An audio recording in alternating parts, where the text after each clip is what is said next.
maalintan oo maalin qiimo leh oo afar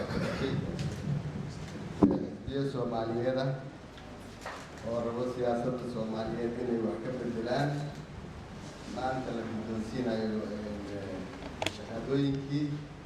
dhammaan intii ka soo qayb gashay waa salaamaya. tan kale waxaan rabnaa xisbiyada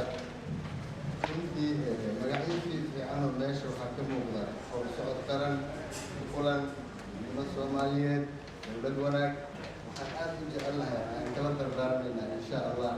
magacoodii ayaga inay soo gaaraan. tan labaad waxaa waaye Soomaaliya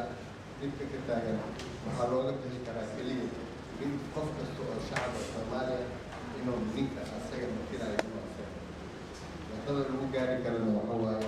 waa wadada xisbiyada waxaad tihiin xisbiyadii waxaa idin saaran xil weyn baa idinka saaran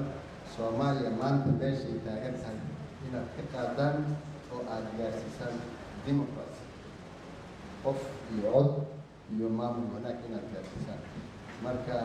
haddana waxaan gelaynaa insha Allah shahaadooyinkii inaan bixino.